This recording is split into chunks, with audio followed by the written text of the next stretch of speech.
Welcome to the Safety Share, a webinar series brought to you by CIM Magazine and the CIM Health and Safety Society. I am your organizer, Michelle Beacom, Managing Editor of CIM Magazine. Today's presentation is Mental Health and Substance Abuse in the Mining Industry, and it is sponsored by Evolution Mining.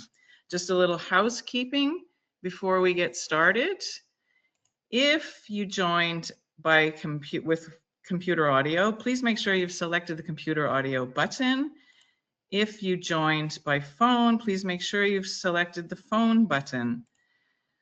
If you would like to type a question for any of the panelists during the presentation, click on the question mark and type it into the question box. The questions will be reserved until the quick Q&A period at the end of the webinar. We will have some poll questions, so please pay attention. And now I will turn it over to Brian Wilson, Chair of the CIM Health and Safety Society, to introduce today's co-hosts. Thank you very much. Great, thank you, Michelle. Yeah, just before we get into today's discussion with all our panelists here today and my co-host Kevin, I just wanted to say a few words about CIM's Health and Safety Society. I've been involved in this society for quite a while, and we're a growing society. I used to say we were always CIM's newest society, but there's actually been a new one just commissioned, the Innovation and Technology Society. But regardless, CIM is a great organization. It helps put on important webinars like this, and we're always looking for volunteers. So if anybody's interested, please feel free to reach out to me or any of our other panelists or CIM contacts to figure out how you can get involved. A couple other quick notes. CIM's annual Connect conference, the Health and Safety Society always puts on a strong stream of health and safety discussions, and there's an open call for abstracts on that right now, which closes November 14th. So if you've got a topic that you think would be relevant for other practitioners, please consider submitting an abstract for that. Also, we'll just say a quick hold the date for our annual or our semi-annual conference that will be happening in Saskatoon, September 22nd to 24th, 2026. So with that, I'll leave it there, and I'd like to introduce Kevin Watson. So Kevin is the Health and Safety Superintendent for Agnico Eagle. He's based in Timmins. Kevin and I have known each other for quite a number of years and have been working together on the executive for the Health and Safety Society for about the last 3 years. So with that, I'll turn it over to you, Kevin. Excellent. Thank you, Brian. And I would like to take this opportunity to thank everyone for joining, the panelists, the viewers, participants, organizers, for what should be a great webinar. What I'd like to do at this time is provide an overview of what we'll be covering today. So, though many initiatives on the topic of mental health and substance use have come to fruition, the mining industry is known for its demanding work conditions, remote locations, and high-pressure environments, all of which can take a significant toll on mental health. This webinar will focus on the critical intersection of mental health and substance use disorder within the mining sector, aiming to raise awareness, reduce stigma, and promote practical strategies for support and recovery. Mining professionals often face unique challenges such as long shifts, isolation, physical strain, and job insecurities. These stressors can contribute to increased rates of anxiety, depression, and substance use. This conversation will explore how mental health and substance use issues manifest in mining communities and why early intervention and culturally relevant support systems are essential. Led by experts in occupational health, addiction services, and peer support, this panel discussion will highlight real-world experiences, evidence-based practices, and tools tailored to the mining workforce. Topics include recognizing early warning signs, fostering a supportive workplace culture, implementing harm reduction strategies, and accessing local and remote mental health resources. The format for today will consist of each panelist providing information in their areas of focus, followed by polling questions for those participating in the webinar. Our goal is to have this webinar be as interactive as possible and have participants lead with information that proves beneficial in their work and in their lives. So please share comments, questions in the chat box as indicated earlier during the call. At this time, I would like to now introduce our panelists. Shauna Meister is the Associate Director, Innovation and Evidence in Practice at the Canadian Centre on Substance Use and Addiction. Next, we have Dr. Joshua Tepper. He's the Vice President, Health and Safety and Chief Medical Officer at Tech Resources, and the newest member of the CIM's Health and Safety Society Executive as Director at Large. Lisa Lounsbury is President and Founder at New Day Wellness. And with that, before we proceed, the topics and information discussed today may be sensitive to our participants, and we wish to share these links to resources should you or someone you know require support or help. These links will be made available in the chat. And with that, I will now turn the call over to Shauna to provide some insight with regards to information and data that her and her team are seeing across the mining industry. Thank you, Kevin, and thank you for the invitation to be here. I really appreciate it. So we've been doing some research on the extent of substance use in different industries across the country. We've spoken to approximately 2,000 employers and employees in both safety sensitive and non-safety sensitive industries. And we did have a look at mining as one of those special areas that we wanted to focus on. So just to give you a little bit of context, one of the first things we found is we asked, first of all, who reports that they're using or have used a substance during work or immediately before work. Now, within the mining industry, found that it was predominantly higher in the non-safety sensitive positions. And for that, we found that approximately half of the people we polled said that they had used a substance either during their job or immediately before their job. Those in the safety sensitive positions. People in non-safety sensitive positions reported this much less, to a much lesser degree, about 1 in 5 people. And just for comparison to the rest of the industries, this reflects what we were seeing in safety sensitive industries as a whole. So it's not completely unusual. It does correspond to what we're seeing with other safety sensitive industries. Once we asked them who is using a substance, we also asked them how they dealt with it when they were in a work situation. So approximately 6 in 10 people said that they hid it and just continued working. So more than half are continuing to work and keeping it private to themselves. Some of them call in for a different reason. So they might say that they're reporting in sick. And then less than that, about 4 in 10 people said that they actually disclosed that the reason for not being able to work was due to consuming either alcohol or other drugs. So that kind of gives us a sense that there are some differences between the positions. And it also tells us a little bit more about how people are managing it when they come to the workplace. So what we're seeing is probably more people are hiding it rather than disclosing it. Because we want to be able to help employers, we also wanted to ask, what could be contributing to this? And some of the contributing factors for people using a substance, one of the most common ones was their workplace culture. So they're seeing use amongst their colleagues, or they're feeling pressure to use as part of celebrations, rewards, or unwinding. So those are some factors. Some additional factors too were related to policies, potentially being unclear or vague.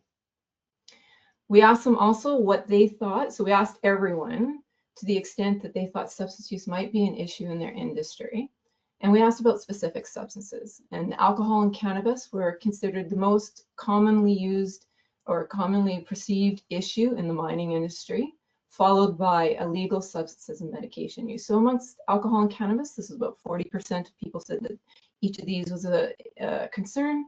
And then after that, approximately 30% for both illegal drug use and medication use. And I apologize, I haven't been paying attention to time, so if I do need to stop, let me know. But a couple other pieces of data that we found were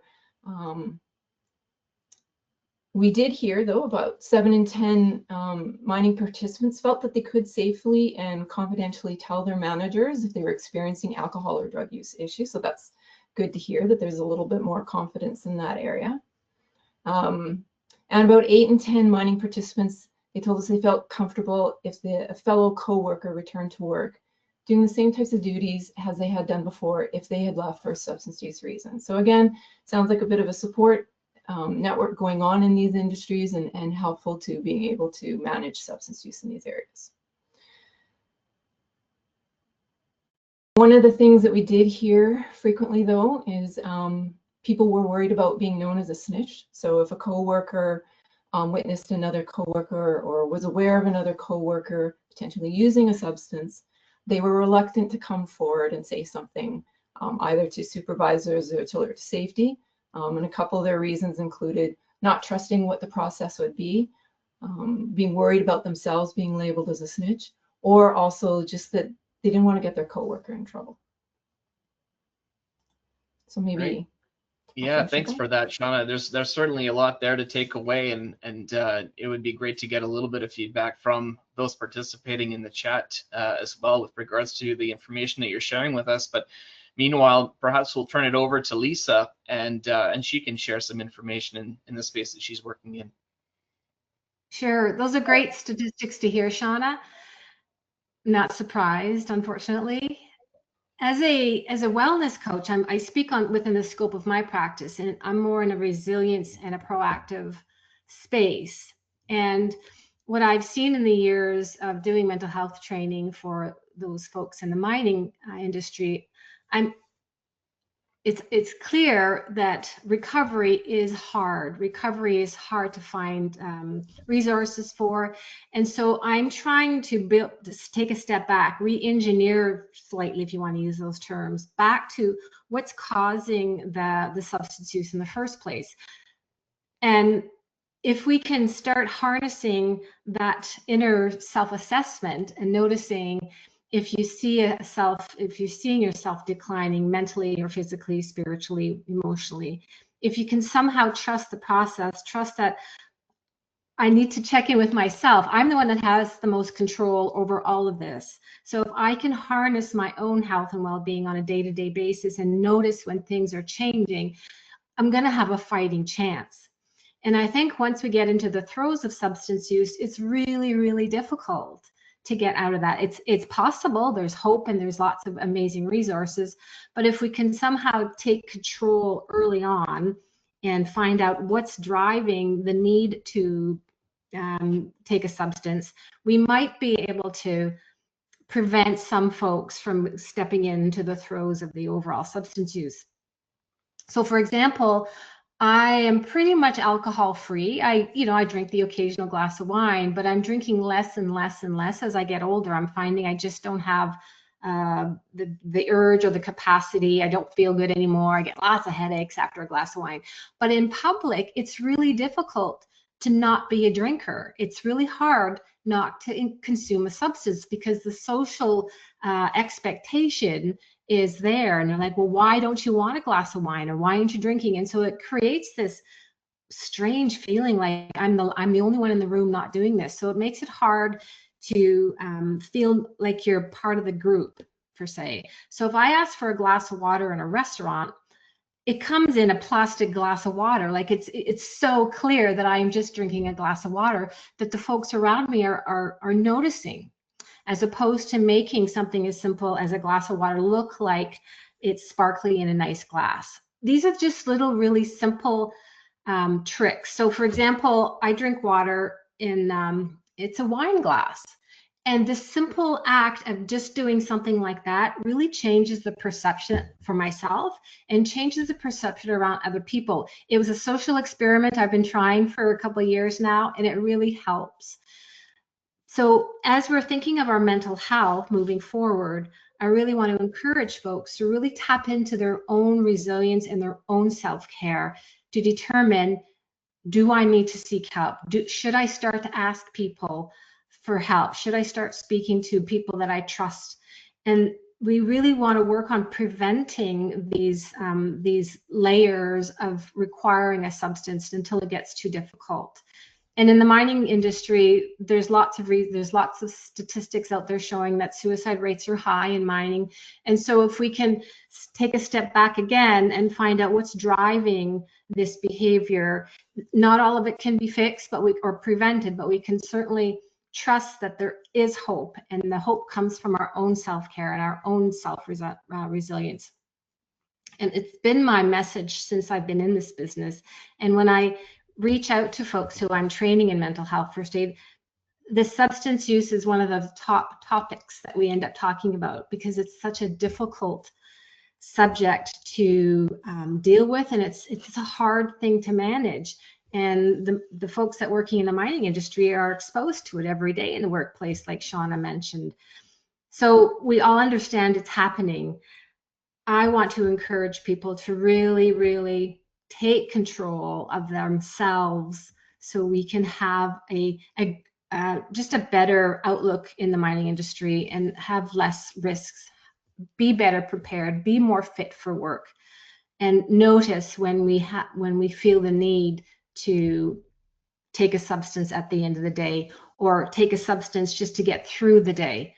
There's a reason why we are stepping outside of that. So we got to find out, what's the reason? Is it stress? Is it my marriage? Is it health issues? Or is it my kids? Is it money? What's driving that behavior? And then tackle that before we need to lurch into a substance use problem. Thanks for that, Lisa. Very good points. A couple of key terms that I took away were fitness for work, which is very applicable, obviously, in the mining industry and in the workforce in general. But also getting to the root, of what is driving this. So perhaps we'll hear some insight now from Joshua.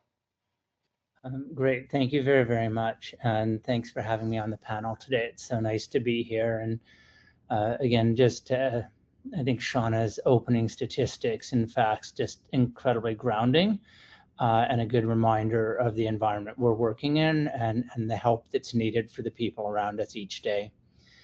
I think there's a couple points I wanted to make today. The one is just to remind people just how overlapped the issues of mental health and substance use or addiction are. We often think about them as very separate problems. People, oh, I know somebody who has an addiction issue, I know somebody who's depressed. But actually, the overlap of somebody who has both of those is very, very high. And there's a couple reasons for that. One is that often the substances that people take in and of themselves cause mental health issues. So alcohol is a depressant. It absolutely causes depression. When I prescribe an antidepressant to somebody, I say, listen, I'm going to give you a medicine that's going to change your neurotransmitters and really help with this anxiety, depression. But if you go out and take a different drug, it's going to depress it. And so, the interaction is very real. And so that's number one, is that a lot of substances can cause it. Marijuana cocaine, they can cause psychosis. A lot of medications can cause anxiety, or substances can cause anxiety. The other works the other way, which is that people will have depression, anxiety, and they'll self-medicate. They may have a lot of anxiety about going out in public, or going out in groups, or starting a new opportunity or new job, or being far away from family and friends. And so they'll take a substance to manage. And so basically you see these constantly intertwining circles of overlap. And one of my teachers said that if somebody presents with a mental health issue and you haven't uncovered this substance use disorder, you probably just haven't looked hard enough. And that's maybe a bit of an exaggeration, but it does encourage us to really think about these as conjoint problems, and to have the resources and an openness to approach both of them. So that's the first point I wanted to make, is just to always be alive, that when you see one issue, to really think about the risk the person is for the other issue. Substance use disorder to mental health to substance use. That's the first point. The second point I would make is that there's just a lot of shared similarities in the challenges that people have, whether they have one, other, or both of these issues. Number one is there's stigma, and I think that was common in both what Lisa spoke about and in the data that Shauna spoke about. Coming forward to talk about mental health and or addiction is incredibly stigmatizing and hard. And we have to realize that as the first barrier to helping the people in our organization, to helping our colleagues, our teammates, our friends. The second thing that often is a barrier is access to good resources. And we have to think about, as leaders in our organization, as people who can help affect change or communicate opportunities, that we're really helping to bridge the gap of resources that exist. And then the final point I want to make is this: we also, I think, labor sometimes under the belief that there really is not effective treatment for either mental health issues or substance use and addiction issues. And the reality is we actually are able to treat things far more effectively today than we have in the past. There is whole suites of treatment that are available today to offer people. There's medication treatment, there's what's called RTMS, or a resonant transmagnetic stimulus, there's ketamine drips, there's ketamine infusions, there's a wide range of treatment modalities that were not there 10 years ago, or even in some cases 5 years ago, or not with the evidence base. And that's really true for both depression and other mental health issues, but also addiction. And so often I've had patients come in and say, listen, I know there's nothing you can do. You know, I've been struggling with, you know, alcohol addiction. I've been struggling with opioid addiction. I know there's just nothing that's out there for me. You know, maybe I've tried a bit of talk therapy, or I went to one counseling, and it just, there's not anything out. And I think part of what we want to communicate today is there is hope, that there's a wide range of options that were not there 5 years ago or 10 years ago, that we need to make people aware of, that there are resources and ways of accessing those resources that are today that were not there. Like even there's virtual treatment options, there's you know, group counseling, there's online, there's even apps that have a pretty good evidence base. Not all of them, but some of them that have been well studied that are available. And so I think if there's one thing I'd like people to take away from today, and building on Lisa's comments, is hope.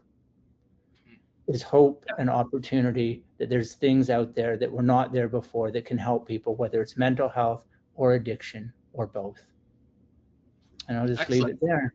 Yeah, thank you very much for that, Joshua. And maybe what we'll do now is engage Michelle in helping us with polling question number 1. So as a means of engaging our audience and participants, the first message is now, the first question rather is now on the screen and available. So we ask that that everyone have an opportunity to read the question and answer.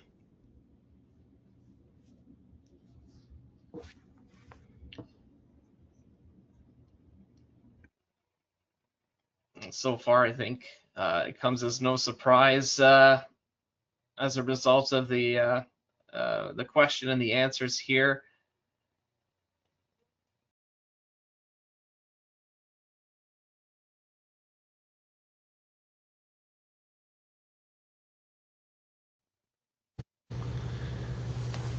Yeah, Kevin, I'm wondering if maybe it looks like most of the results have come in there. Maybe we get our second question up. Yeah, absolutely.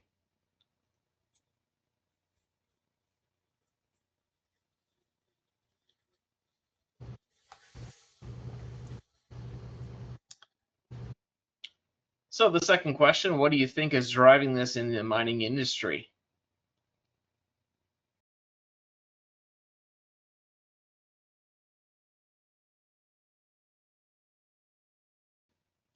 And maybe as the answers come in, Shauna, you might have some insight on some of the responses that are coming in.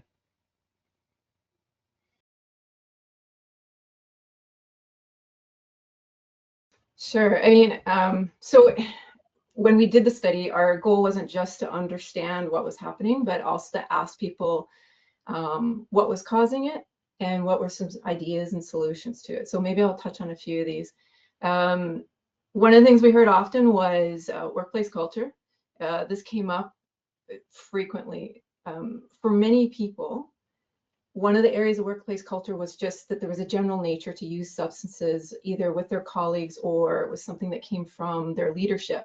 So for some people, this delegitimized the policies. It didn't help people to think that the policy was meant to be reinforced. For some people, they felt pressure to use a substance when they normally wouldn't have used a substance in those situations. And for some people, it was a feeling of belonging.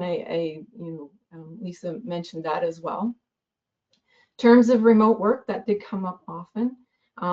The reasons for the remote work were feeling bored, isolated, nothing to do, and no place to do activities.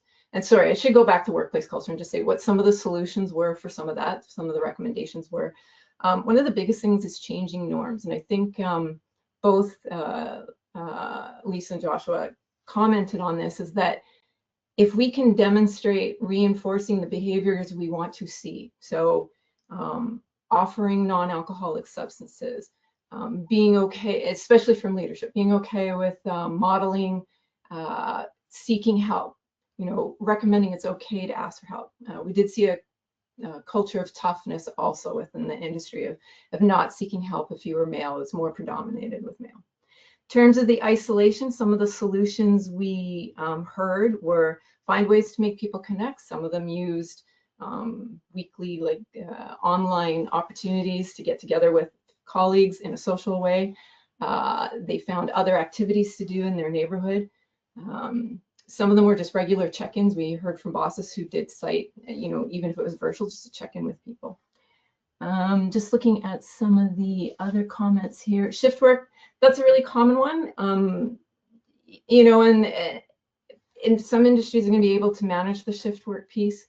They'll be able to change shifts or be able to make a shift longer or shorter, or be able to disperse the burden. If you can't, though, one of the suggestions we do have is that make sure the other pieces in place in your organization are there for supporting better health and well-being, and sometimes that will help address some of those pieces. Anxiety or stress, yeah, that came up a lot. We heard that a lot. One of the biggest things we heard is, develop peer support networks, have a trusted individual someone can come talk to, and this shouldn't necessarily be a manager. We found that a lot of people are uncomfortable going to somebody who has some sort of control over their job, so they may feel more comfortable talking to someone who doesn't. I think my time is up, so I'll just leave it at that. We had a lot more suggestions, so if you want more info, you can check our website. Absolutely, and I think we'll get an opportunity to touch on that a little bit later during the webinar as well. But in the meantime, maybe we'll go over to the third polling question.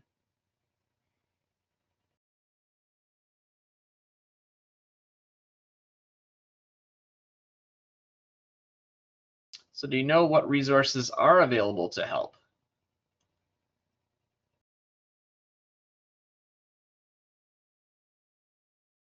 Of course, this varies depending on the role that perhaps the participants in the webinar play within their industry. But Lisa, maybe you would like to make a few comments as we get the results come in. One thing that stood out for me for the very first question was, do you know anyone who is living with a mental illness or substance use? And I think it was 6% that said no. I would just be interested to find out if those 6% understood the spectrum of what falls under a mental health problem or a substance use, because we don't often link certain things like stress and anxiety as a mental health problem. So it was just an interesting fact that I think there's still an opportunity for more education on the spectrum of mental health, because it's huge and it affects almost everybody. So it was just something I wanted to touch on. And when we talk about stress and anxiety being the highest driving force of substance use, again, it comes back to starting with managing your own self-care and your own health, because stress and anxiety can be controlled with certain lifestyle choices as a starting point, as a foundation to give you the strength and resilience to manage most, not all, but most situations that are causing the stress. I just wanted to put that out there. Excellent, thank you. And I believe we're at a point where we're at our last polling question, so let's pull that up now.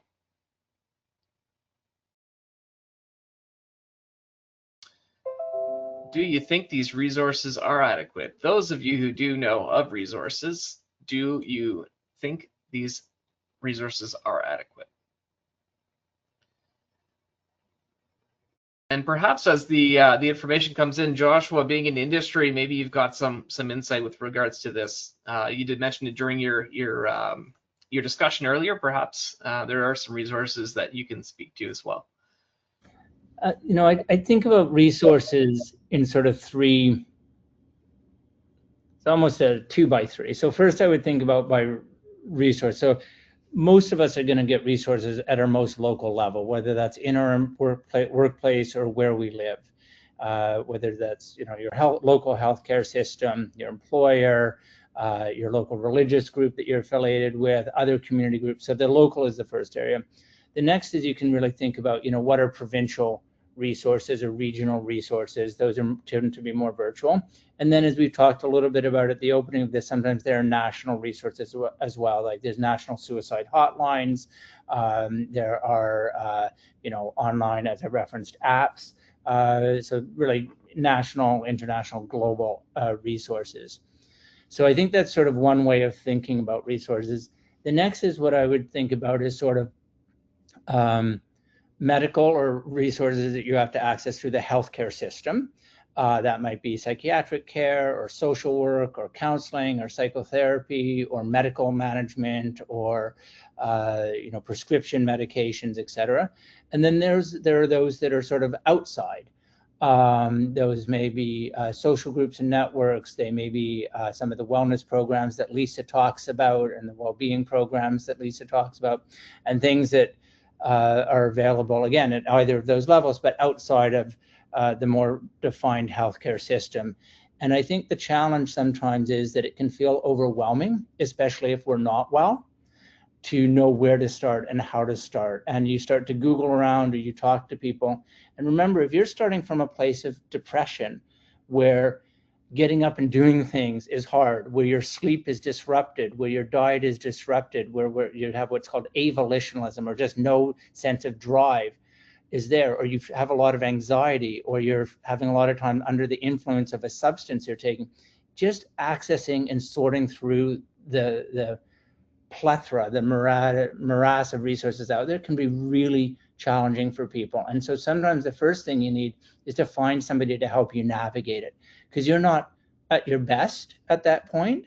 And so trying to find somebody who can help be an advocate, a champion, and help you navigate and figure out how to get the access to the different types of resources is a really important first step, because it can feel overwhelming to people. Yeah, absolutely. Very good points. And maybe, Shauna, we'll turn it back over to you to continue the conversation that we started during the polling. Sorry, just to continue to talk about risks. Yeah, and some of the resourcing and some of the information that you were sharing. Yeah. Okay. Well, in terms of resources, really important, and I like, Joshua, how you kind of put it into different groups. When we talk to people too, they need a variety of sources. We did hear exactly what Joshua said, that some people have a difficult time navigating some of the pieces. Some EAPs are really good at this, and some, maybe this is new for them too, and they're not quite sure how to put someone, help guide someone through the system. So we did hear that. Free resources are really helpful for a lot of people going to their communities. Some of the resources you even put at the beginning, where there was a free counseling service, that could be really helpful for people who just, even if they just have initial questions about it. Yeah, like there's just different, again, just the peer support groups, that we heard that a lot from people wanting to be able to talk. Sometimes just being able to talk to somebody is a good starting point. And I would like to really emphasize what Lisa said about prevention, and that is that a lot of challenges can be resolved long before they get to the stage of being a disorder. And those are so many opportunities that employers have before it gets to that stage. So instead of reacting to the situation, if we can prevent, if we can do something in advance to support people before they get to levels that could be challenging for themselves or for others, those are great opportunities. Absolutely. No, thanks for that. And maybe, Lisa, did you want to add anything as well?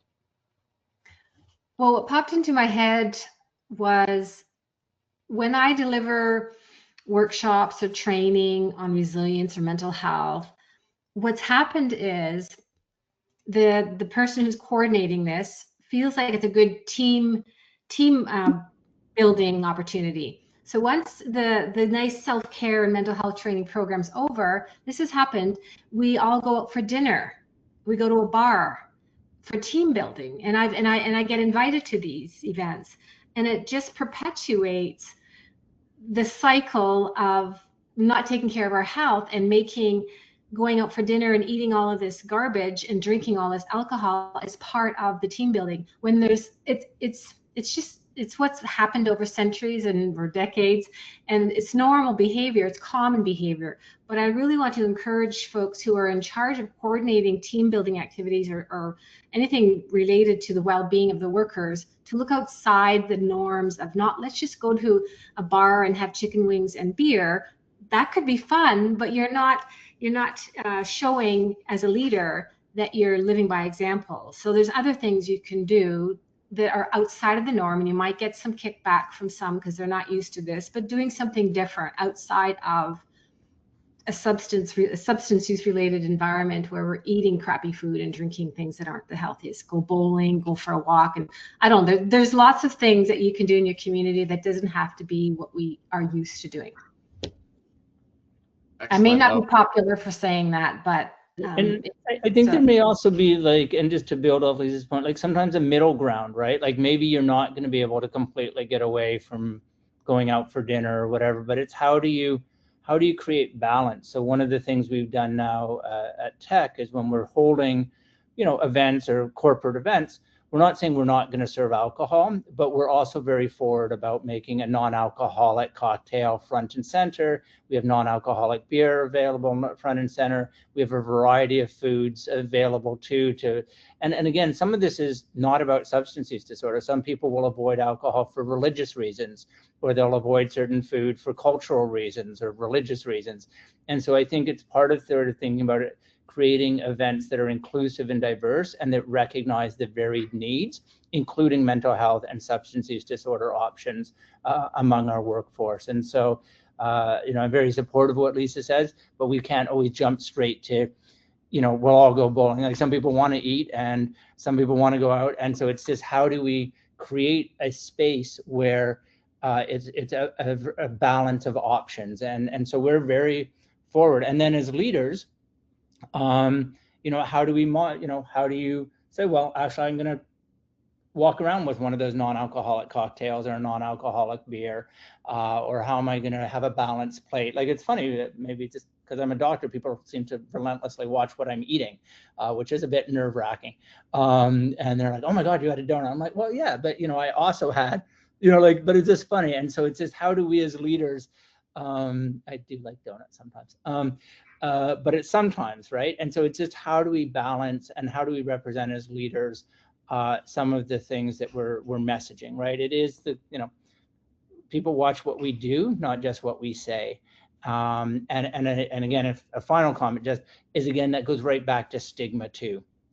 And so, when somebody is struggling, people watch us to see how we act as we recognize, see, and interact with people with mental health and addiction issues. And it's a huge issue, right? Like, we as leaders are the first barrier or the first opportunity to break barriers around stigma. And I think we really have to weigh that heavily, because stigma, until we deal with that, it's going to be so much harder to deal with anything else. And we just have such an important role. Thanks. Absolutely. No, thank you very much for that. I think, leadership is so critically important. And that was excellent to hear what industry mining companies such as Tech are doing. But maybe just for the sake of time, Brian, it sounds like there's quite a few good questions coming into the chat now. And just a reminder to everyone that if you do have a question, please enter it into the chat box. So Brian, maybe do we have a question that we'd like to discuss with our panel? Yeah, it wasn't the first one that came in, but I think just, it really kind of speaks to what Josh was just speaking about there. And that question came in and it says, what advice would you provide to coworkers to avoid triggering the stigma issues so that they can help direct people to solutions without alienating their colleagues. And maybe what I'll do is I'll maybe get Shauna to jump in on this one first. All right. I mean, one of the things, and I think we've all touched on it in different ways, is just changing the norms in the organization. So if you want to help encourage employees, first of all, be aware of the resources that are out there. You're going to know your colleagues best and what's a good way to suggest to something. Do something that's non-judgmental. Talk about things in a way that, you know, I've noticed this behavior that just kind of concerned me. You know, did you want to talk about it? Are you aware of some of the resources our organization has, you know, or some of the resources out there on different things? Don't diagnose, don't presume you know. You don't, like, when we see behaviors change in someone, it doesn't necessarily mean substance use. It could be so many other things. So those are some ways you can do it in terms of changing the norms. The other thing I would just really emphasize is just keep making sure that education and prevention is in your constant messaging. So whether it's a monthly newsletter where there's just a little box that just talks about mental health and well-being, it just keeps it fresh in people's minds. They know that the organization continually supports this, reinforces it.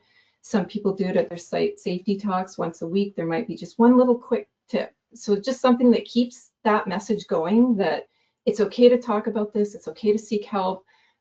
You know, here are resources.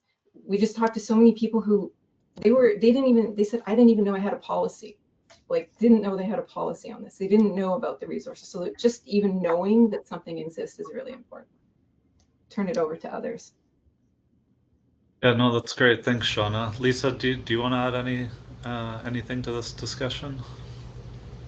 Springboarding off of Shauna, when we have opportunities to do a safety share or have these safety meetings, include the topic of resilience and mental health and substance use. Because I know a lot of, I've heard a lot of safety shares, and we tend to get into the routine of, well, it's fall, so what are we going to talk about? Put on your winter tires, or, you know, watch for slips and falls. Those are all important, but we can change it up a little bit by adding a little more of a discussion when it comes to these difficult discussions on substance use or mental health. I think it's good to bring it part as the safety share discussion. And 211north.ca is a great resource that I've become familiar with. So if anyone's looking, you know, for resources after today's chat, 211north.ca for Northern Ontario is a great resource. Yeah, that's great. Thanks, Lisa. I always find, you know, for myself, this time of year, fall, like I love fall. It's one of my favorite seasons, but it also means summer's coming to an end. We know November is getting closer, and I don't know about everyone here on this call, but for me, November, short days, dark, like it just, I always feel a little bit more sad during that time. And, you know, over the years, I've come to acknowledge that and start, you know, trying to fill my schedule up and come with different solutions so that I can, you know, deal with that time of year better. But I think, you know, it's a great reminder, Lisa, for safety shares is to build stuff like that into them. So yeah, maybe I'll just go over to Joshua for last comment on this, and then we'll get to the next question. So yeah, just this won't be my comment, but Brian, you talked about it. So I'm not saying that's what you have, but there is something called seasonal affective disorder. It's a real, you know, I get it actually as a physiological thing, and there's a really good treatment, which is bright light. And there are actually light lamps that you can get. They have to be the right type with the right luxes, I think is the unit. But you know, these are just things that people are unaware of sometimes. And so seasonal affective disorder is a DSM diagnosis. Many BNE people have it. And there is a non-pharmacological, very effective treatment, which is light therapy. And again, I'm not saying that that's what you have. I'm not diagnosing you. Yeah, no, but absolutely. What's interesting is just how do we start to have these open conversations and let people know? But just quickly, what I wanted to say, 2 or 3 other quick things. One, language. Language is so powerful, and the words we use are so impactful. And so when we say things like, oh, addicts or users or druggies or, you know, alcohol, like we can really perpetuate stigma, close down conversation. You know, when somebody comes back from having a physical injury, like a surgery, they had their appendix out, everybody's like, ah, so sorry you had surgery, that's so bad. When somebody comes back from a mental health break, people are like, oh, are you back from your little vacation, your little time away, right? Like how we do that, very important. Training people in mental health first aid, especially like at Tech, all of our frontline supervisors have training now. So giving people the skills and capacity. We can't tell people to go out and be better without giving them the skills to be better is really, really important. Finding champions in your organization, peer-to-peer champions is really, really important for organizations. And your organization will have people willing to step up, to speak out, who have lived experiences. And that peer-to-peer champion network, again, there's good evidence about the role of peer-to-peer champions in addiction and mental health. And then the final thing, building on Shauna's point, is make your resources accessible.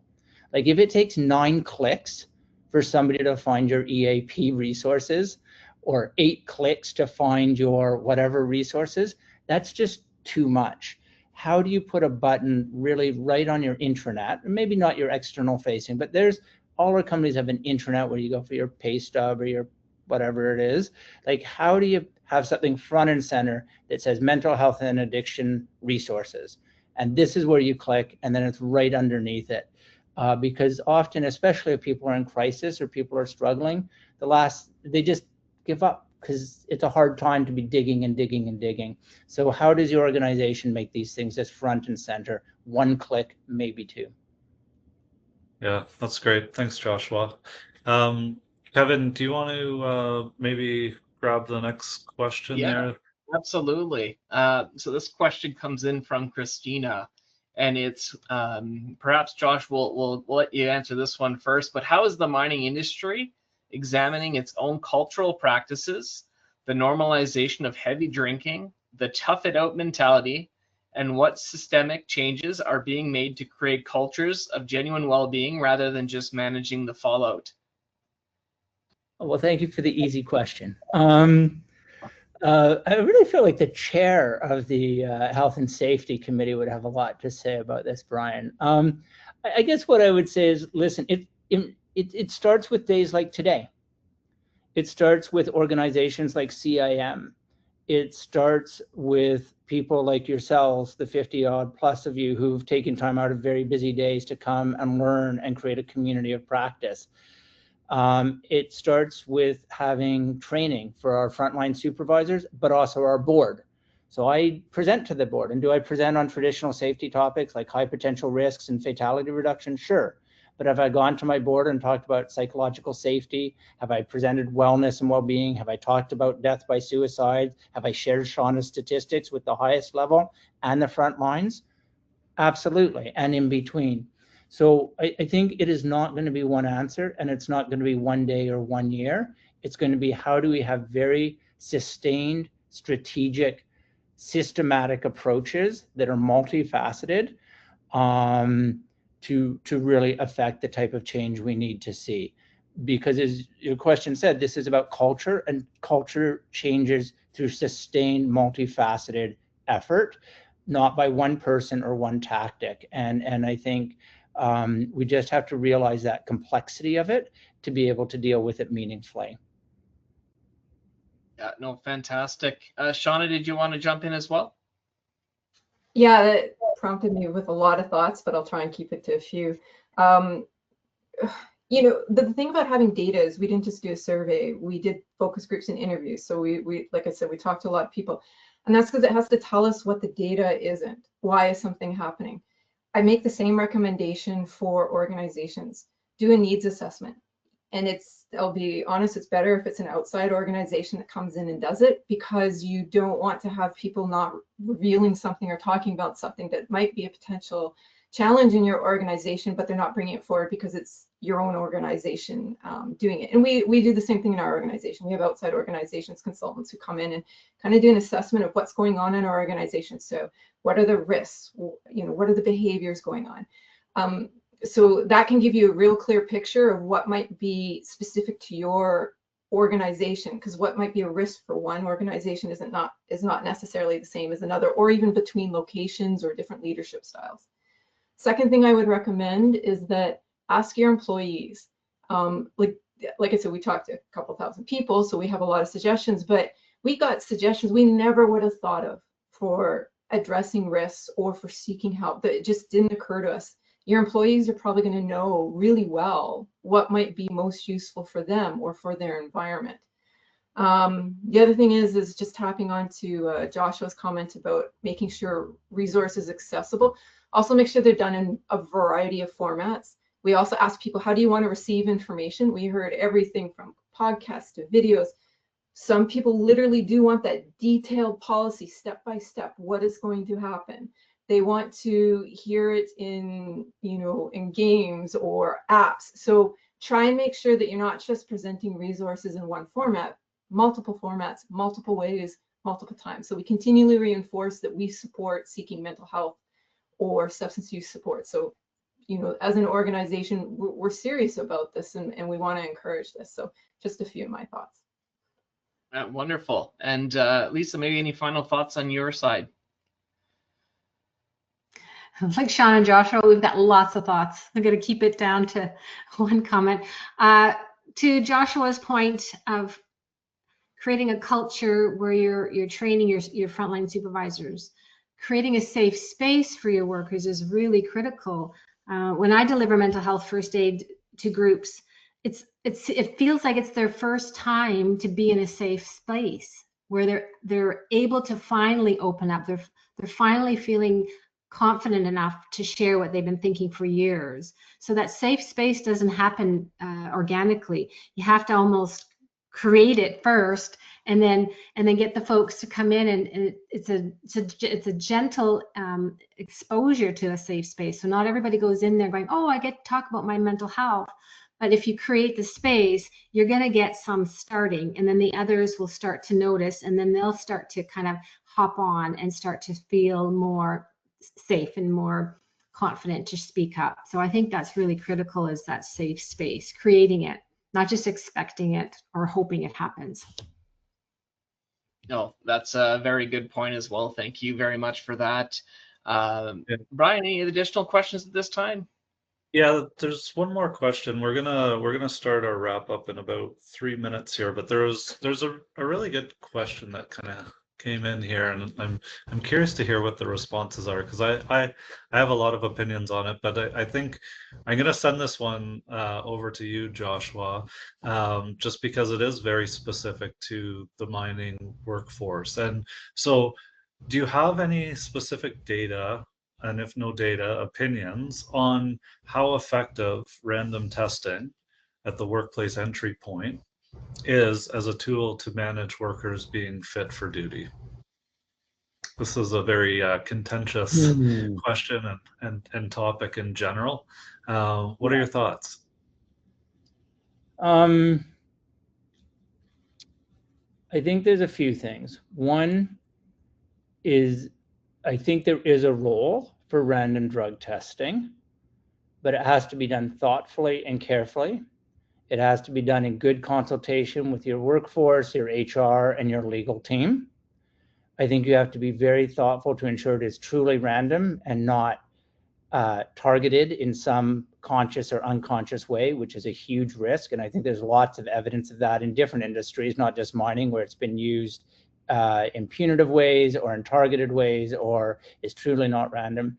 I think we have to think about the quality of the test we're doing, and which tests you're doing. There's a lot of different tests. There's a science behind this that is very detailed, that you want to be very thoughtful about, all sorts of things. And you want to really think about what is the broader culture that you're building around this? What are the implications of a positive test? How are you using those test results? And how does this fit into a broader strategy of help and support? If the only thing your company is doing in their area, if you go to an organization and say, well, how are you supporting your organization? And you're like, well, we do random drug testing. That's not a strategy. And so is there a role for this as one element of a comprehensive approach? I think there's a conversation to be had, done right, but it really has to be part of a broader culture, positive culture, supportive environment, supportive culture, lots of resources and other supports. So would I say, so is there a space for it? I think there's a conversation to be had, but it cannot be, that is not all you can be doing. or should be doing, and how you frame it and position it and support people through that process is, I think, really, really important, because you can do more harm than good.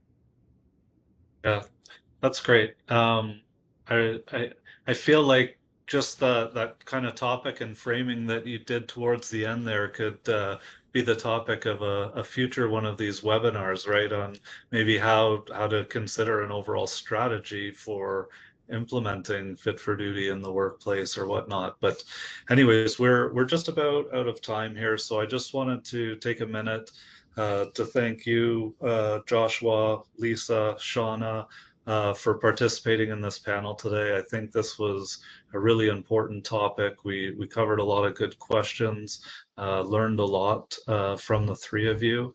And then Kevin, you know, as always, you shine in these types of roles, moderating a panel like this. So well done, and thank you for that. I'll turn it over to you for any last comments from your side as well. No, thanks, Brian. Appreciate the feedback. And I guess just to echo what you've said, just a big thank you to those that are first and foremost on the panel, sharing their insights, but also those taking time out of their day to participate in this webinar. We hope the information is valuable. It's something that you can take away into your workplace or into your everyday lives, as outlined earlier. So with that, maybe Brian, I'll pass it just back to you quickly for some final remarks before we hand it over to Michelle. Yeah, I guess maybe Michelle will cover it, but I would like to thank our sponsor, Evolution Mining. You know, without our sponsors, these webinars wouldn't be possible. A lot of work goes into planning and organizing these, and thank you, Michelle, for all your hard work behind the scenes. Michelle's actually on vacation right now and took an hour and a half or close to 2 hours out of her day today to make sure that this would still happen. So Michelle, thank you so much for that, and over to you. Not a problem. Thank you very much. And thank you, Kevin and Shauna, Joshua, and Lisa. And thank you to our panelists, to our panelists, Shauna, Lisa, and Joshua. Also a special thank you to Evolution Mining, as Brian said, for sponsoring today's episode of the Safety Share. And I would really like to thank all of our attendees and ask that you please fill out the short survey that pops up on your screen at the close of the webinar. A link to today's recording will be emailed to you tomorrow. We hope to see you at our next Safety Share webinar. The topic is leading safety activities and indicators towards zero harm. It will take place on October 23rd at 1 p.m. and a link to register will be included in tomorrow's email. Thank you and enjoy the rest of your day. I know I will. Thank you, everybody. Bye.